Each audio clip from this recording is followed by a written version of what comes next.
Let's take a look at some of our favorite units. I'm starting on page 1. I like Calgar. Now this Calgar has what type of armor? This Calgar has a 2+ save plus special armor where he gets a 4+ invulnerable and damage against him is halved, which is really nice. And if you take him with the Honor Guard, then you can, if you take a wound, you just splash one of those wounds onto the Honor Guard, they take a mortal wound instead. So essentially, he can have like 13, 14 wounds.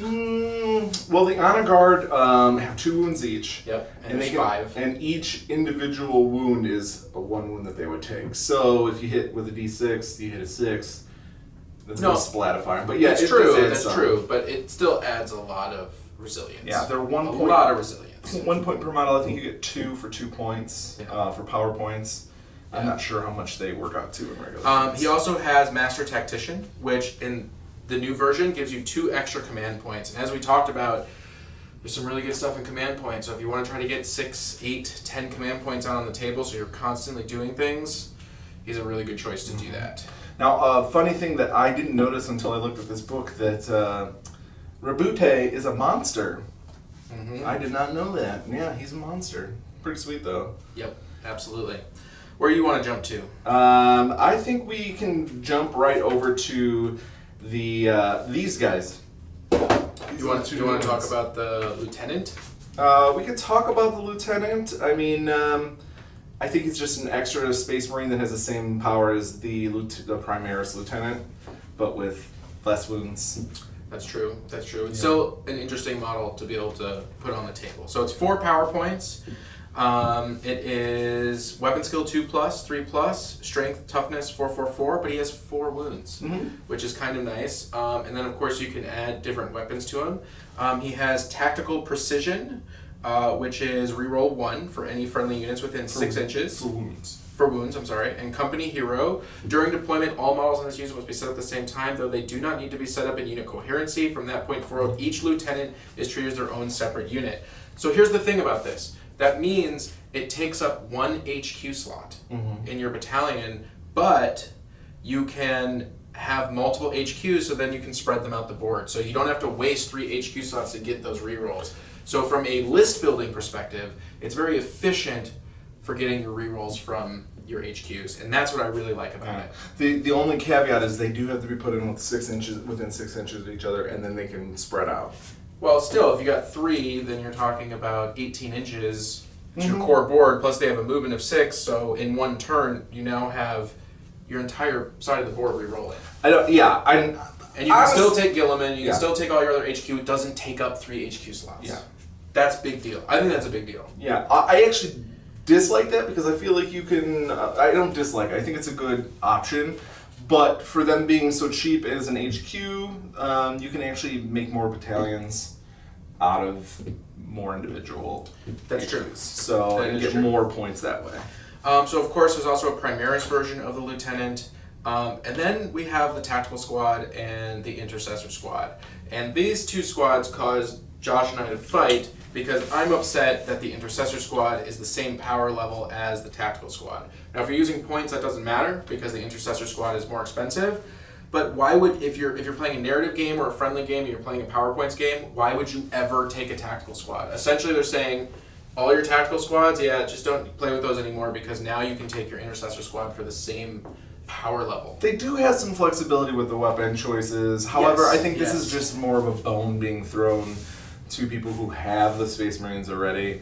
I personally think, even though GW has said they're not going to do this, is that basically Primaris are going to overtake regular Space Marines, but this will still let people play with their Space Marines. Yeah, so you have a bunch of different troop choices now. In the Index, you didn't have quite as many. So here are your troop choices. Tactical Squad, Intercessor Squad, Scout Squad, Crusader Squad, and that's it.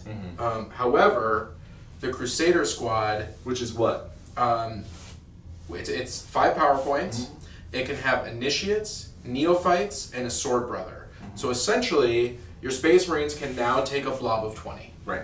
Which is really, really cool. But you can't say Space Marines. You have to say Black Templars because it's Black Templar only. Oh, is it really Black Templar only? And that's where the failing is on this unit. Bummer. Yeah, I know. I actually had thought about that with the Raven Guard set up 9 inches away with that big old blob. But it's not going to work, unfortunately. Okay, well, I thought it was really cool. Now it's only Black Templars that get it. That sucks. Doesn't suck. It's cool for them. It's cool for them. You're a Black Templar player. Yeah. Congratulations. What would you like to jump to? Well, I think we need to go back to the Intercessor Squad. Okay. Because now, instead of taking 5 dudes only with 5 bolt rifles, I think you can take 10. You can take 10. You can also combat squad. Yep. And then there are 3 different weapon options that they can take. So they can take a short, medium, long range, which is a little different. They get an assault gun, a rapid fire gun, and then basically like almost like a sniper rifle kind of shot. And you can take an auxiliary grenade launcher. Not really a sniper rifle, but it's fine. 30-inch range. Yeah, they can shoot their grenades 30-inch range. It still follows the grenade rules, which is stupid because only one of them can shoot it. But it's an option. They can take it. Yeah, I don't know if I had a grenade launcher and I could shoot it, and then my buddy's got a grenade launcher. We have to rock paper scissors to see who's gonna shoot. We're all shooting it. Yeah, so let's jump over to the models that are on the table, shall we? Yeah, so we've got the Reavers. Let's start with the Reavers. So the Reavers have some new options versus the data sheets that came out just recently. So they are now having grab shoots, and they also have these rappel guns. I can't remember exactly what they're called. This one. The grapnel launcher. Yeah, so it gives the grab shoots give them deep strike for all intents and purposes. And I think that the grapnel launcher lets them come on the board within 6 inches of any board edge, outside of 9 inches of any model. I think that's cool. I think the models look great. The models are great. I'm not sold on them as being worth playing.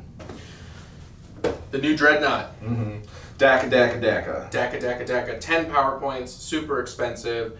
The Redemptor is what it is called. It has variable move, obviously, because it's a vehicle, so it goes down and down and down. But strength 7, toughness 7, 13 wounds, 4 attacks, leadership 8, 3+ save.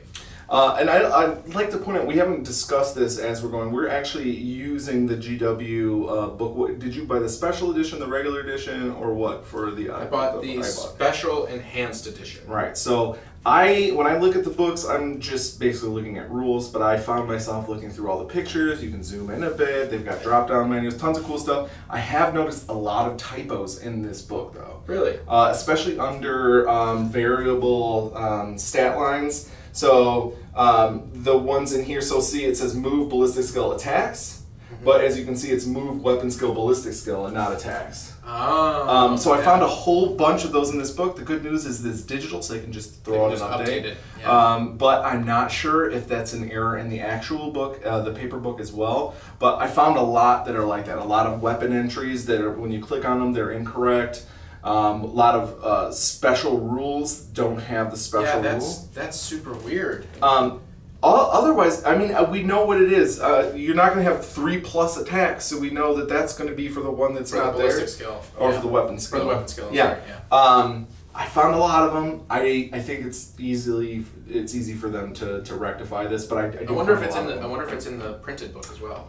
I don't know. I don't have the printed book. Yeah, so we'll have to check. So, great unit. Really cool. Gigantic. I love it. I want it. Awesome weapons. I know, but I want like 5 of them. Heavy Onslaught Gatling Cannon. Heavy 12, Strength 5, AP -1, Damage 1. It's basically a baby assault cannon. I love it. But Strength 5 is all you really need in this new edition. Strength 6 to Strength 5 is a very little difference in this edition. Macro Plasma Incinerator. Strength 8, AP -4, Damage 1. Heavy D6, 36 inches. Supercharged Strength 9, AP -4, Damage 2. And if you have somebody nearby that lets you reroll that 1, that is awesome. Do you know what I called that weapon? No. Garbage. Why? Because it's random the amount of shots that you get. Where the other one is 12, you get D6. It's also only doing But one. it's a blast. It's redoing the blast. Yeah, I don't like it. You don't like it? I don't like it. I would rather take the regular one. I think it's a lot more of a workhorse. All right. The Fist, it's close combat. Strength ×2, AP -3, D6, which means that it's going to have Strength 14. Which is good. Which means anything that is Strength 7, you're going to be wounding on 4s. I think it would have been hotness 2s. to be strength 16, but Yeah. we'll take 14. There's a lot of different weapon options. You can kit it out a lot of different ways. It's got frag storm. It's got a ton of stuff. It's pretty cool, and it's gigantic, which is really cool to see on the table. We have it in sprues still, so you can't look at it, but we can pop out the sprues and show you what they look like in a little bit. The Aggressor Squad. Now these guys got a points drop, I believe, in power points. I think so. And it also gained combat squatting. They did gain combat squatting. And they got a new weapon. Oh, I'm sorry. This is the wrong squad. This one is not a new one. This one's this is as a new unit. I thought these were the flyer guys. Sorry. So these guys are your horde killing dudes. I think they basically take the place of Centurions. They're T5. I think they only have 2 wounds each, and I think they're 3 up saves. They are 3 up saves with 2 wounds, movement 5, weapon skill 3+3+, strength 4, toughness 5. Mm-hmm. That's nice. Wounds 2. They have the auto bolt storm gauntlets, which is in melee strength times 2 -3 D3. So essentially, it's a power fist. Right. And you have to subtract 1 from hitting, which I don't really like. Their shooting is short, 18 inches, assault 6, strength 4, 0 AP, 1 damage. And then they got the Flamestorm Gauntlets as an option, which is basically a 2d6 flamer. Same profile for the close combat, except it's assault 2d6, strength 4, AP, Right. 0, 1. Now, so one of the cool things about this is you get 2 of those, so you can actually roll 2d6 times 2. Yeah. So And if 46. it doesn't move, it gets to fire twice. Yep. Models in this unit do not suffer any penalty to their hit rolls for advancing and firing assault weapons. And Firestorm. Models in this unit can fire twice if they remain stationary during their turn, including when firing Overwatch. right. So this last line is very interesting, including when they're firing Overwatch. There's a lot of units in the game, and maybe not a lot, that can double the amount of shots they take. They do not say during Overwatch specifically. I don't know if this is going to say is a proof that they can't do that. It's just odd that they added it to this one. I think this is an okay unit. It's a very good horde killer, but the lack of maneuverability, if you want to get those double shots, short range, I think that they're going to be an okay unit. I'll have to see them on the board. They definitely have a lot of firepower if you get them in a good spot. Let's jump over to what got nerfed. What did GW nerf? Nothing. Well, in the FAQ, they nerfed the number of flyers that you could take. Well, not necessarily number, but what you have on the board. Right. So the FAQ basically says that flyer combat roll, if that's all you have on the board, you get tabled, basically. So those 5, 6, 7 storm ship lists are going to have to put in a bunch of scouts or something like that so that they can go and hide somewhere. But however, all you have to do is target the non-flyers and then you win the game. I think it's going to reduce the amount of flyers we're going to see. Oh, so even if you start the game with more than just flyers, once you're down to flyers, you're dead. Dead. Wow. Dead. Okay, interesting. Yeah. All right, well, I think that we've taken a look at a lot of stuff from the book. Obviously, there is so much more to look at. We're going to get some stuff painted up, and we're going to play a game with a bunch of the new models, and when we play the game, we're going to go over more stuff in detail. If there's anything that you want to talk about in the comments, please leave a comment below. Next time we talk about it, we'll take a look at your comments, and we'll discuss it. So, Also, if you think we're full of crap on some of the stuff that we said well, that's today, obvious that they think that. yeah, call us out and we can discuss it a little bit. How's that? Absolutely. And tell us what your favorite unit is, for sure, Yeah. from the new squad. Unless you don't play Space Marines, then I don't care. I'm just kidding. All right, this has been Aaron and Josh from the Cool Guys Nation. Remember to like and subscribe if you want to take your patronage to the next level. Check out our Patreon. We're going to be having a bunch of new things coming out for them, giveaways and things like that. We really appreciate it. As you can see, we've been putting a lot of work and effort into building our studio and getting new cameras.